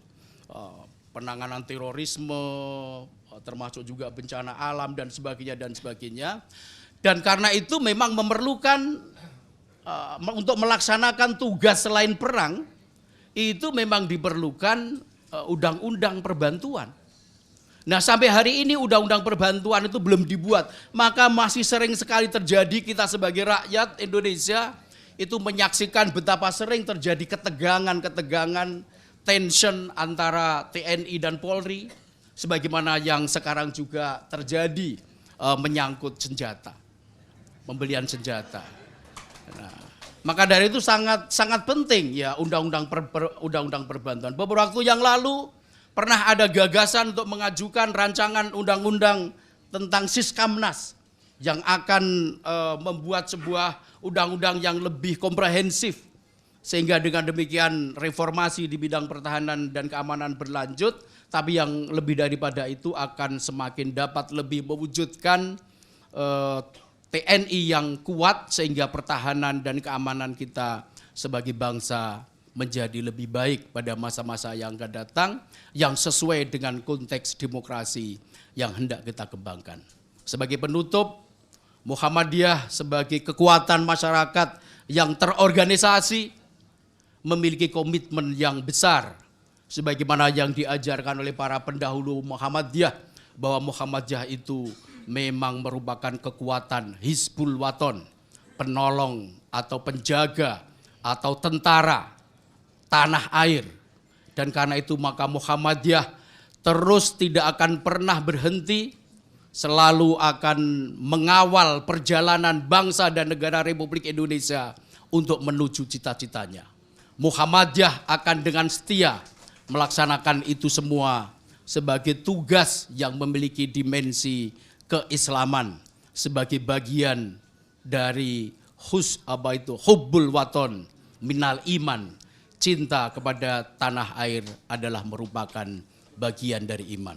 Mudah-mudahan ada manfaatnya, lebih kurangnya mohon maaf. Wabillahi taufik wal hidayah. Wassalamualaikum warahmatullahi wabarakatuh.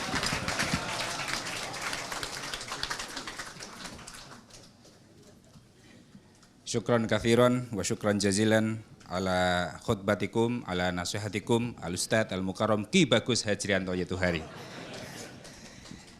Beliau adalah Ketua Pimpinan Pusat Muhammadiyah yang membidangi PKU modern, Trisula Jilid Baru, ada MDMC, MPM, MLH, dan juga Lazismu.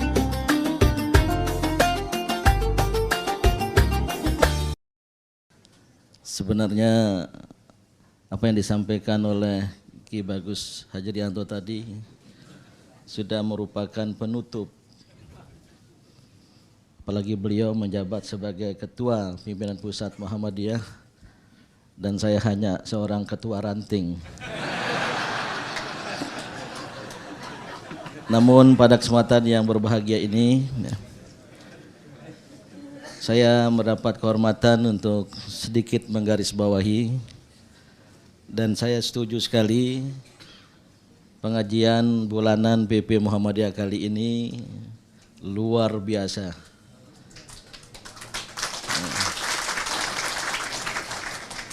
Biasanya tidak sebanyak ini, dan saya amati dari awal tadi para jamaah, dan saya yakin juga yang sedang nonton bareng di daerah-daerah mengikuti ceramah Panglima TNI Jenderal TNI Gatot Nurmantio dengan penuh khidmat, dengan konsentrasi tinggi.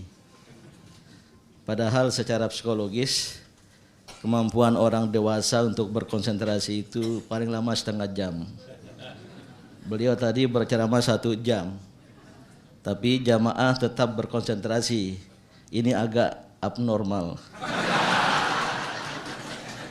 Maka pertanyaannya adalah, mengapa biasanya abnormalitas itu, sesuatu yang tidak normal itu karena ada sesuatu?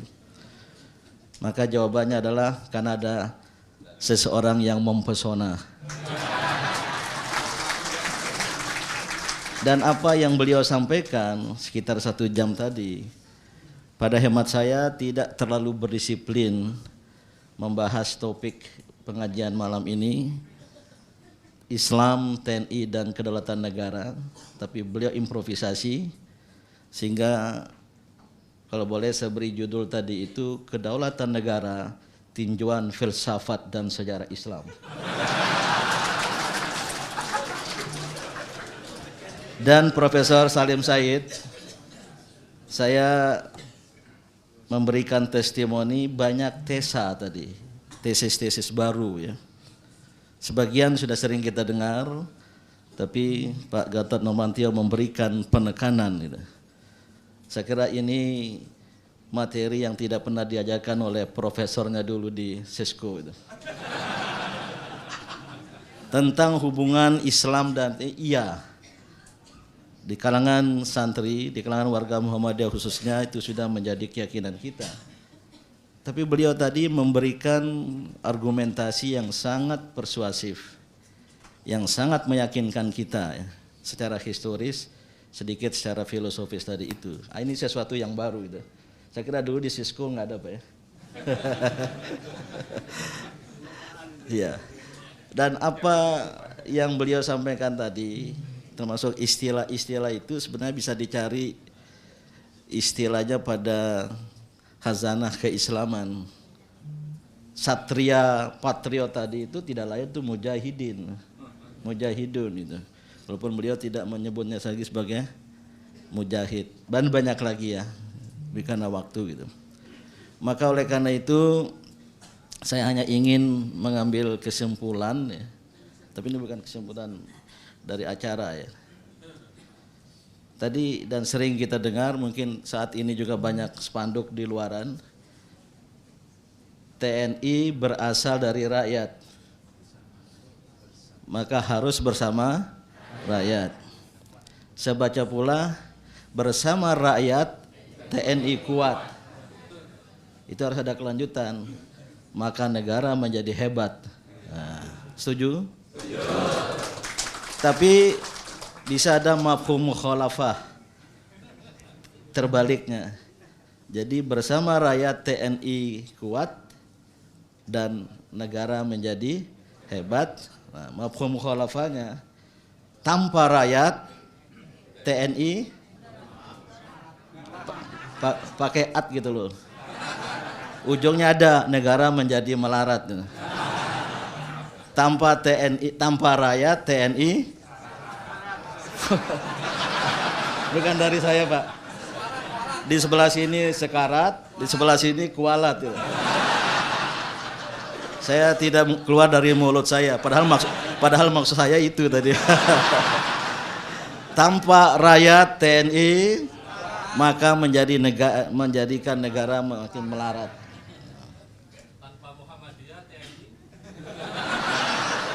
Tanpa Muhammadiyah tidak ada panglima TNI yang pertama, yaitu Ahmad Dahlan. Cuma Pak Gatot, rujukan dari rakyat dulu itu tidak hanya kiai-kiai. Kalau kiai-kiai itu banyak di NU. Di Muhammadiyah walaupun pendirinya kiai, tapi pada zaman itu tidak banyak yang menggunakan gelar kiai. Jadi supaya jangan asosiasinya hanya ke tokoh-tokoh kiai. Karena umpamanya yang berada di Panitia 9 BPUPKI kan Ki Bagus Hadikusumo, yang bahkan ikut berandil di dalam mengganti menjadi ketuhanan yang Maha Esa. Kemudian ada tokoh Muhammadiyah lain, Profesor Dr. Kahar Mudakir. Nanti ada lagi Kasman Singo di Mejo. Bayangkan aja kalau ada singa di atas meja kan. Itu ketua KNIP pertama, bukan KNPI. Komite Nasional Indonesia Pusat. Ketiga-tiganya Pak Panglima TNI sudah lama diusulkan oleh Muhammadiyah untuk menjadi pahlawan nasional. Baru satu yang dipenuhi yaitu Ki Bagus Hadikusumo, yaitu kakeknya Ki Bagus Hajrianto.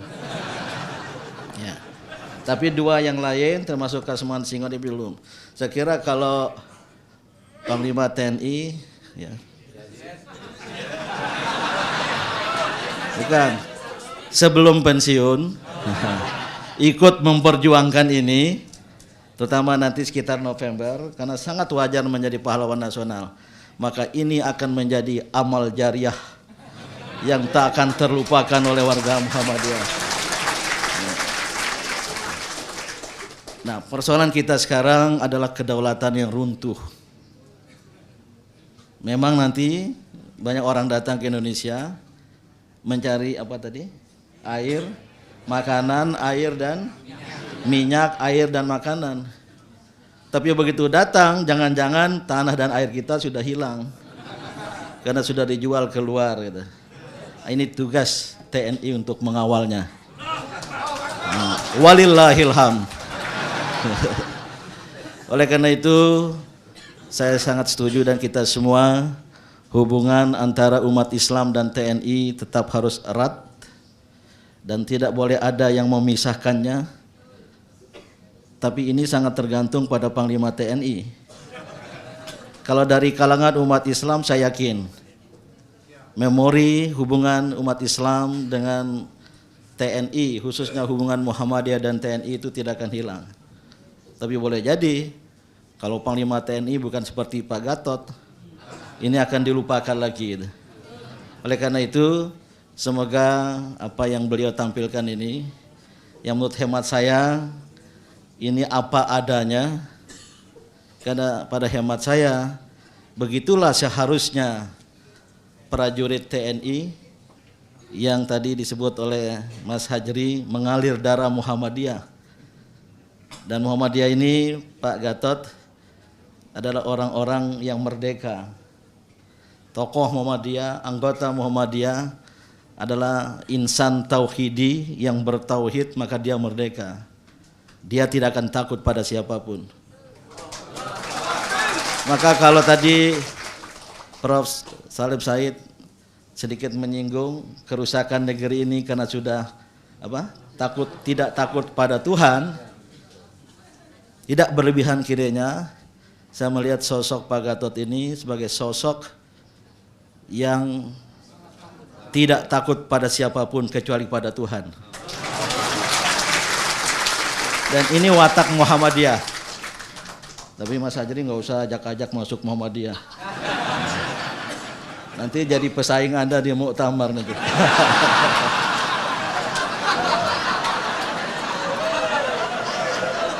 Kedaulatan negara kalau ingin tegak sebagai negara yang berdaulat, bermartabat, maka meniscayakan ada rakyat war negara yang punya watak. Meniscayakan para pemangku amanah di negeri ini yang punya watak.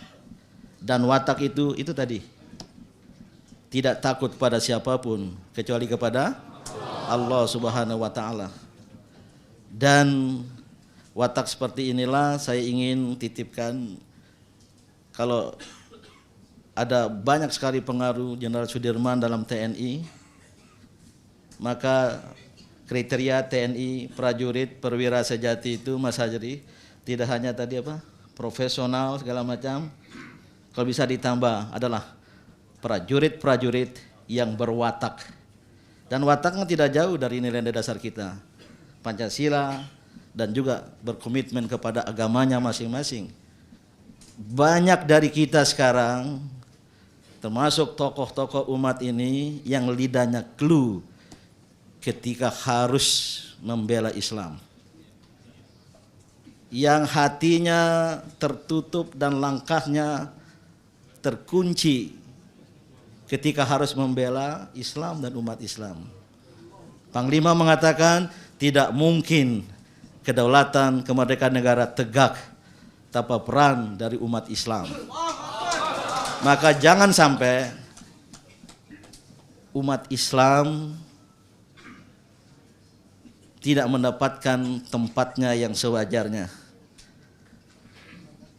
Saya berpendapat, saya pernah sampaikan pada Bapak Presiden, Bapak Wakil Presiden sejak 3 tahun yang lalu, kalau positioning umat Islam di negara Indonesia berdasarkan Pancasila ini tidak proporsional, apalagi tadi ada istilah terhinakan ya, maka itu akan menggoyahkan stabilitas negara. Maka semuanya harus mengakui dan setuju dengan Mas Hajri, umat Islam Muhammadiyah jangan diajari tentang kemajemukan, jangan diajari tentang toleransi, jangan diajari tentang Pancasila, karena kita tidak cenderung mengatakan saya Pancasila, tapi pada saat yang sama kita abai terhadap Pancasila itu sendiri. Walillahilham. Demikianlah, terima kasih Pak Haidar atas waktu yang diberikan pada saya ini, dan mudah-mudahan hubungan Pak Gatot Nurmantio dengan Muhammadiyah ini, karena saya banyak dihubungi juga dari daerah-daerah, terutama kampus-kampus ya, yang ingin mengundang beliau, maka siap-siaplah untuk menjadi ustadz nanti. Demikianlah, wabillahi taufiq wal hidayah. Wassalamualaikum warahmatullahi wabarakatuh. Demikian pemirsa TV-mu dimanapun Anda berada dan jamaah pengajian pimpinan Pusat Muhammadiyah, tepat jam 10 telah kita lewati, dan oleh karena itu kita tutup pengajian kita pada kesempatan kali dengan membaca hamdalah bersama-sama. Alhamdulillahirabbil alamin. Sampai ketemu bulan depan. Assalamualaikum warahmatullahi wabarakatuh.